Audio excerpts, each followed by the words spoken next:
जय श्री राम मित्रों।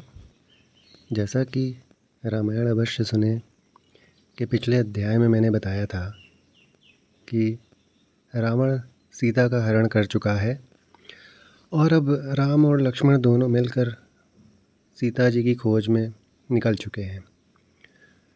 राम को सुग्रीव के विषय में पता चलता है और उन्हें खोजते हुए वे अपना आगे के मार्ग पर चल देते हैं। ऋष्यमुख पर्वत का रास्ता पंपा सरोवर से होकर जाता था। पंपा सार का प्राकृतिक सौंदर्य अद्भुत था। मतंग ऋषि का आश्रम उसी सरोवर के किनारे था। लता कुंज से घिरा हुआ सरोवर का पानी मीठा था। शबरी की कुटिया आश्रम में ही थी। वह ऋषि की शिष्या थी। उसकी आयु बहुत हो गई थी, जर्जर काया हो गई थी, लेकिन आंखें ठीक थीं। हर पल राम की प्रतीक्षा में खुली हुई। ऋषि ने उसे बताया कि एक दिन राम आश्रम में अवश्य आएंगे और उससे मिलेंगे। राम को आश्रम में देखकर शबरी बहुत प्रसन्न हुई। उनकी आवभगत की, सेवा की, खाने को मीठे फल, विशेषतः बेर दिए, रहने की जगह दी। उनकी आंखें तृप्त हो गईं। राम ने उनसे सीता के संबंध में पूछा। आप सुग्रीव से मित्रता करिए, ऐसा उन्होंने श्री राम को बताया। सीता की खोज में वह अवश्य सहायक होगा। उसके पास विलक्षण शक्ति वाले बंदर हैं। वे आपकी हर प्रकार से सहायता करेंगे। ऐसा कहते हुए शबरी ने राम को आश्वस्त किया। अगले दिन राम ऋष्यमुख पर्वत चले गए। उनकी व्याकुलता अब और घट गई थी। मन की शांति लौट आई थी। राम और लक्ष्मण का अगला पड़ाव ऋष्यमुख पर्वत था। सुग्रीव वहीं रहते थे। कबंध और शबरी की बात दोनों भाइयों को याद थी। दोनों ने सुग्रीव से मिलने की सलाह दी। कहा था कि वे सीता की खोज में सहायक होंगे।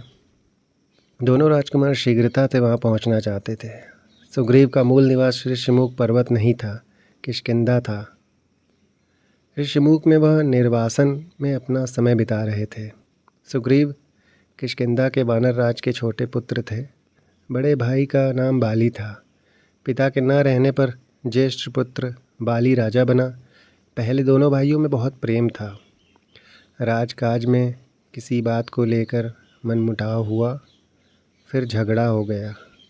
इतना गंभीर झगड़ा हुआ कि बाली सुग्रीव को मार डालने पर उतर आया। जान बचाने के लिए सुग्रीव को ऋष्यमुख पर्वत आना पड़ा। ऋष्यमुख पर आकर भी सुग्रीव का डर कम न हुआ था। वह चौकस रहता था। विश्वास पात्र वानर सेना निरंतर पहरे पर रहती थी। सुग्रीव स्वयं भी पहरा देता था, इस डर से कि कहीं बाली के गुप्तचर सैनिक वहां ना पहुंच जाएं। एक दिन सुग्रीव पहाड़ी पर खड़ा हुआ था। उसने दो युवकों को उधर आते देखा और तत्काल अपने साथियों को बुलाया और बोला कि ये दोनों अवश्य बाली के गुप्तचर होंगे और उसे मारने आ रहे होंगे। वह कहता है कि हमें ऋष्यमुख पर्वत छोड़ देना चाहिए। यह स्थान अब सुरक्षित नहीं है। बाली यहाँ भी आ धमका है।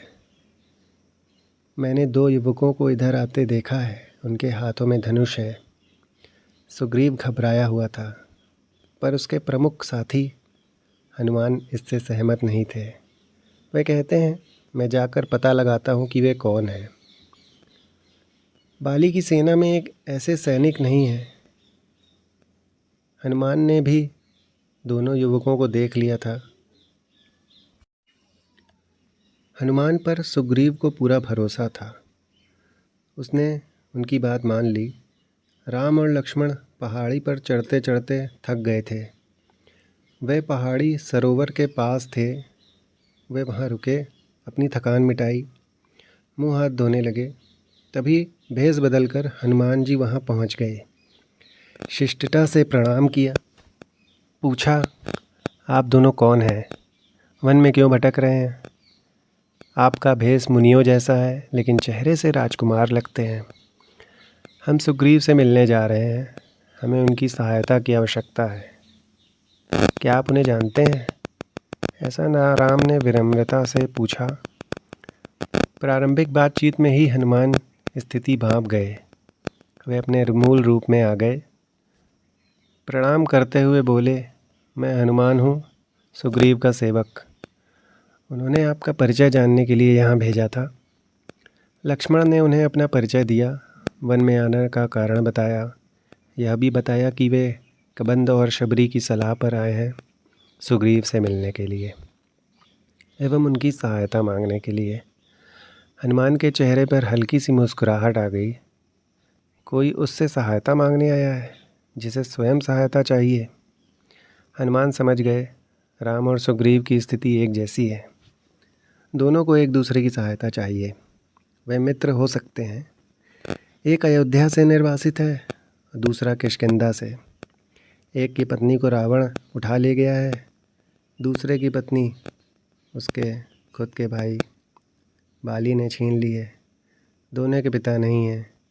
हनुमान ने राम और लक्ष्मण को कंधे पर बैठाया। कुछ ही पल में वे ऋषिमुख के शिखर पर पहुंच गए। हनुमान ने दोनों को सुग्रीव से मिलवाया। दोनों ने अग्नि को साक्षी मानकर मित्रता का वचन लिया। सुग्रीव ने कहा, आज से हमारे सुख दुख हम एक दूसरे से बांटेंगे, साझा करेंगे।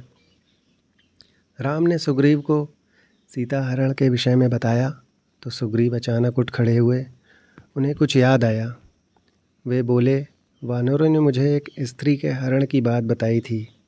वह निश्चित रूप से सीता ही रही होंगी। रावण का रथ इसी पर्वत के ऊपर से गया था। राम और लक्ष्मण ध्यान से उनकी बात सुन रहे थे। सुग्रीव बोलते रहे। सीता स्वयं को रावण के चंगुल से छुड़ाने का यत्न कर रही थीं। वानरों को देखकर उन्होंने अपने कुछ आभूषण नीचे फेंक दिए थे। गहनों की एक पोटली राम के सामने रखते हुए उन्होंने कहा, देखिए ये गहने सीता के हैं। राम ने आभूषण तुरंत पहचान लिए। कुछ गहने लक्ष्मण ने भी पहचाने। गहने देखकर राम शोक सागर में डूब गए। उनके मुंह से निकला, धिक्कार है मुझे, हे सीते, मैं संकट में तुम्हारी रक्षा नहीं कर सका। धिक्कार है मुझ पर।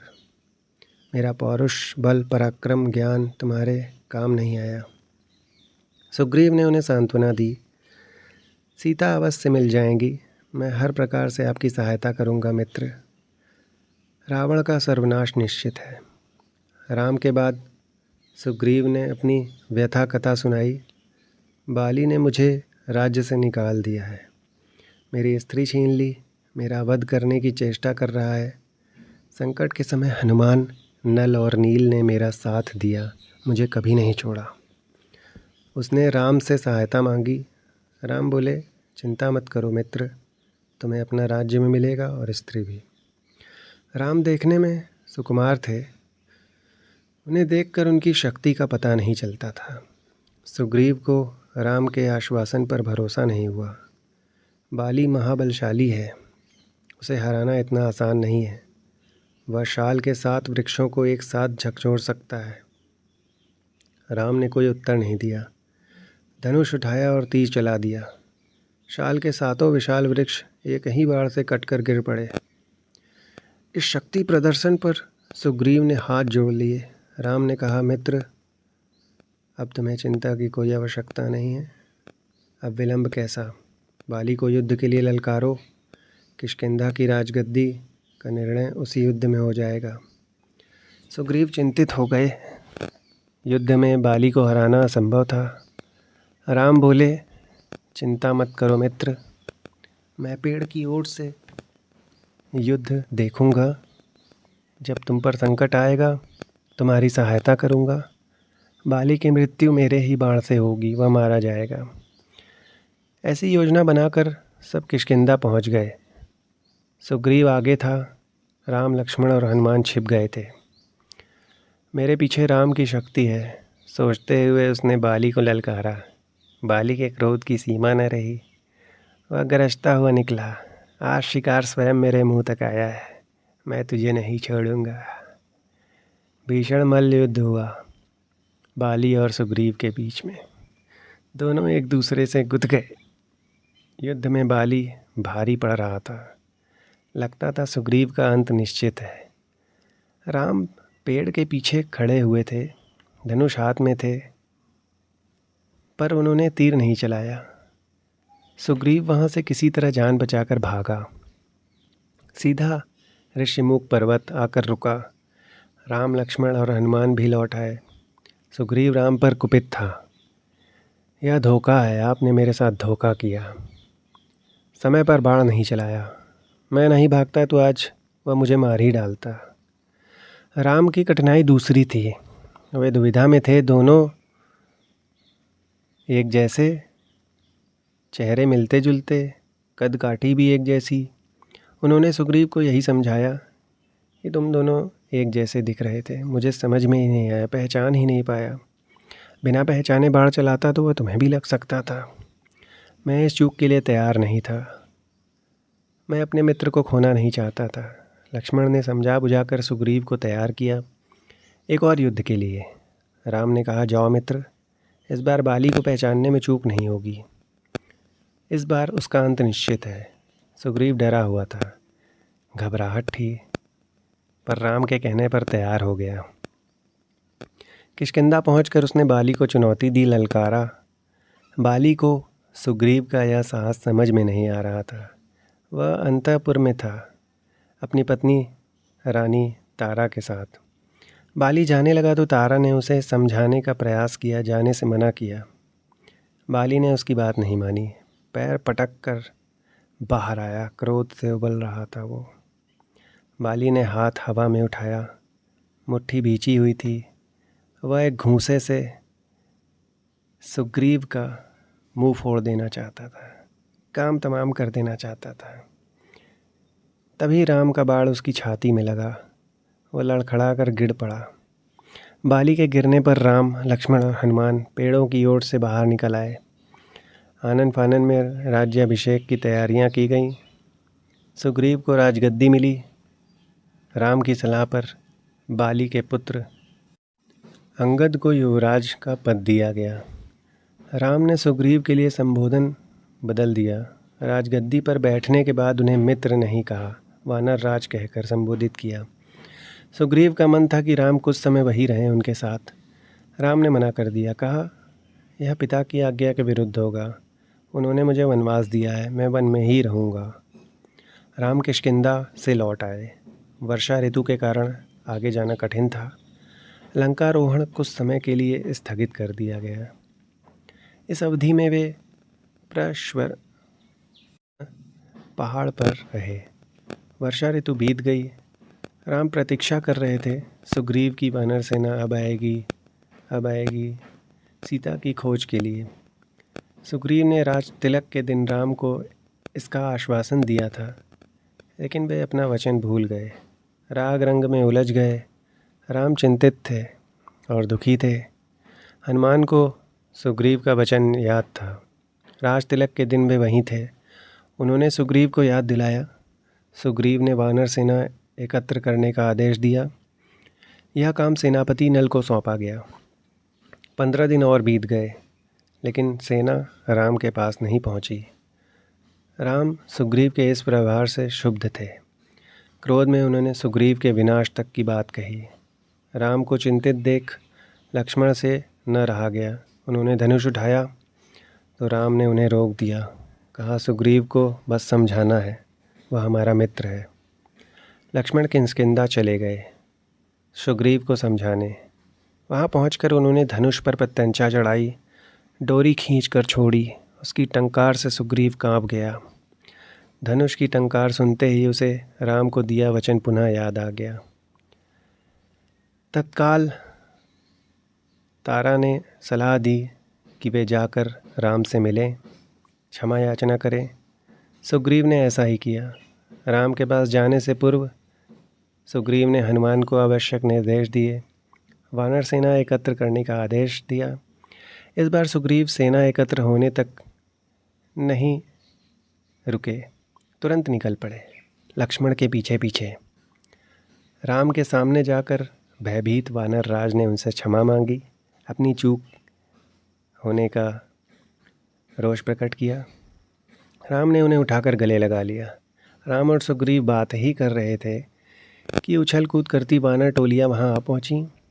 हनुमान के साथ लाखों वानर थे। जामवंत के पीछे भालुओं की सेना थी। इसके बाद लंका रोहण की योजना बनी। धन्यवाद मित्रों। आगे की कहानी अगले पार्ट में सुनाऊंगा। अगर आपको यह अच्छा लगा हो तो लाइक, सब्सक्राइब और शेयर करें। धन्यवाद।